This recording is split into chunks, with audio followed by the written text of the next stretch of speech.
안녕하세요 여러분, 성공합시다. 우리가 나름 하나님께 순종한다고 했는데도 아무 일이 안 일어나는 때가 있잖아요. 이건 뭐지? 이건 어떻게 해석해야 되지? 이런 생각들이 드는데 오늘 본문에서 딱 알려져요.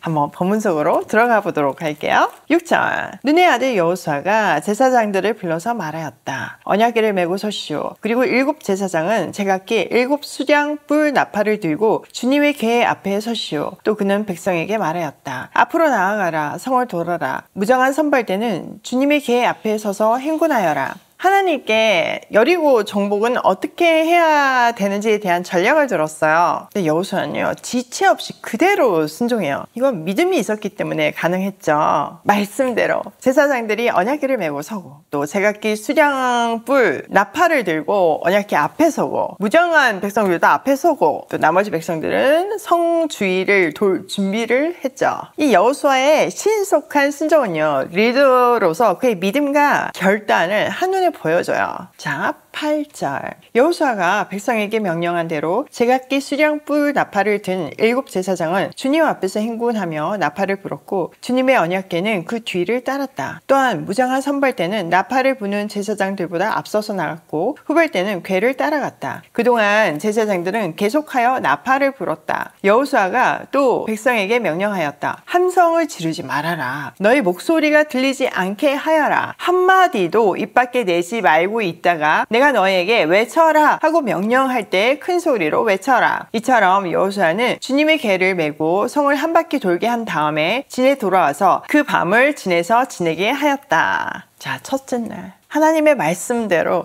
행진이 그대로 시행되는 모습을 보여줘요. 제사장 7이 양각불 나팔을 불면서 언약궤 앞에서 나아가고, 무장한 군사들은 그 앞뒤를 호위하며 행진했어요. 또 여호수아가 백성들에게 아무 말도 하지 말라고 명령했는데요, 백성들은 진짜 그대로 침묵한 채 성을 돌았죠. 나팔 소리 외에는 아무 소리도 내지 말라는 지시는 아마도 절제와 경건한 긴장감 속에서 하나님의 때를 기다리게 하는 뜻이 숨어 있었을 거예요. 백성들은 하루에 한 바퀴씩 성 주변을 돈 뒤에 돌아와서 그 밤을 보냈어요. 성이 아무리 커도 한 20분이면 다 모든 백성이 돌았을 거예요. 전쟁인데 아직 그들 마음에 얼마나 다양한 마음이 들었겠어요? 하고 싶은 얘기도 많았겠죠. 근데 침묵한 채 시키는 대로 말씀대로 하는 그 훈련을 하는 장면인 거죠. 또 상상을 해보면 성 안의 사람들은 저 사람들 뭐 하는 거지?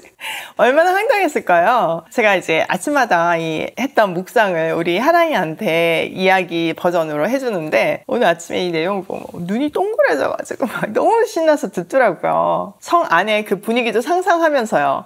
진짜 입장을 바꿔놓고 생각하면 두렵기도 하고 뭐 황당하기도 하고 진짜 이게 뭐지? 하는 생각이 가득했을 것 같아요. 이해할 수 없는 행동에 그 긴장감과 두려움은 더 고조에 달았을 것 같고요. 자, 12절, 다음날 아침에 여호수아가 일찍 일어났다. 제사장들도 다시 주님의 궤를 메었다. 제각기 수량불 나팔을 든 7 제사장은 주님의 궤 앞에 서서 계속 행군하며 나팔을 불었고 무장한 선발대는 그들보다 앞서서 나아갔으며 후발대는 주님의 궤를 뒤따랐다. 그동안 제사장들은 계속하여 나팔을 불었다. 이튿날에도 그들은 그 성을 한 바퀴 돌고 진으로 돌아왔다. 그들은 엿새 동안 이렇게 하였다. 자, 계속 나팔만 불고 이제 다 침묵한 상태에서 한 그 여리고 성 돌기 행진은 엿새 동안 반복되었어요. 그 6번 동안 이스라엘 백성은 여호수아의 명령에 철저히 순종했죠. 여호수아의 명령이 아니라 하나님 말씀에 철저히 순종했어요. 사실 이 침묵의 행진은요, 군사적으로 볼 때는 위험한 행동이었어요. 이스라엘 백성이 지금 성벽을 행진을 하잖아요. 근데 여리고 성 사람들이 그 안에서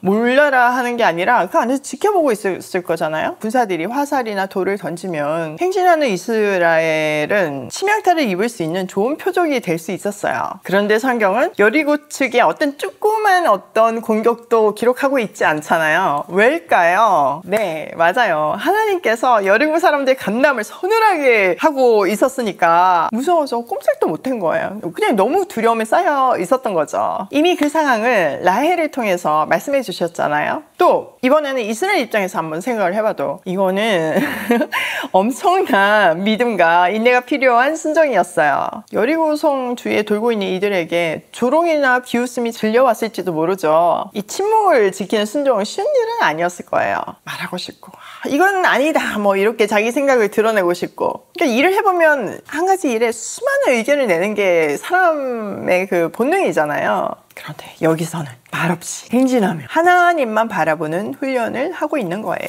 이렇게 6번이나 반복되는 행진은 이스라엘에게 인내심과 신뢰를 요구했어요. 6일 동안 아무 일도 일어나지 않았기 때문이죠. 어쩌면 6일 동안 아무 일도 일어나지 않은 게 미리 말씀대로 된 거니까 아마 하루하루 더 신뢰가 쌓였을 줄도 모르겠어요. 그러나 또 많은 사람들은 하루 지나고 이틀 지나고 셋째 날도 지나고 넷째 날도 계속 똑같은 반복을 했지만 눈에 보이는 변화는 하나도 없었잖아요. 그러면서 진짜 이래도 되는 건가? 하는 의문도 들었을 거예요. 그 예전 광야의 이스라엘 백성 생각하면 가만히 있지 않았겠죠. 또 뭐 난리가 났을 거고 뭐 여호수아한테 너 정말 이러면 되냐 이러고 대들었을지도 모르겠어요. 근데 이번에는 달라요. 이스라엘 백성들은요 끝까지 순종하며 행진했어요.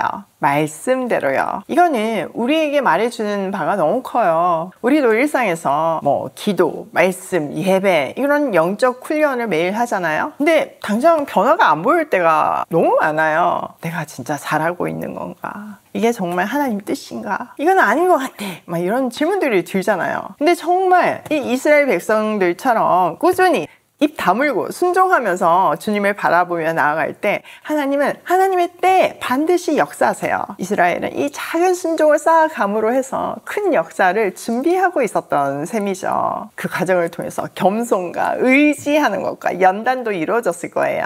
그러니까 매일 돌면서 가까이서 가보면 왜 더 크게 보이잖아요. 여리고성이 더 난공불락성처럼 보였을 거고 때로는 두려움이 몰려왔을 순간도 있었겠죠. 그러면서 온전히 더 하나님을 의지하면서 이거는 하나님만이 하실 수 있는 일이구나. 또 한편으로 내가 할 수 있었다고 생각하는 그 남은 어떤 찌꺼기 같은 거를 다 흡는 시간이었을 거예요. 우리에게 어떤 가능성도 없다고 우리가 확신할 때 그때가 하나님이 역사하시는 순간이잖아요. 저는 이 매일의 꾸준함에 대해서 참 많은 확신을 갖고 있는데요. 뭐 제가 매일 아침 말씀 묵상해서 제 삶에 일어난 그 수많은 기적들도 마찬가지지만 제가 운동도 진짜 꾸준히 하잖아요. 근데 저는 뭐 외모를 어떻게 가꾸고 싶어서 운동하는 게 아니라 진짜 살기 위해서, 사명 감당하기 위해서 건강하게 정말 하나님이 저를 통일이 돼서 북한에 보내셨을 때 내가 죽는 그날까지 말씀을 전하는 그런 몸이 돼 있어야 될 거 아니에요. 준비가 돼 있어야 될 거 아니에요. 그래서 제가 열심히 운동을 하는 거거든요. 근데 시간이 지나고 보니까요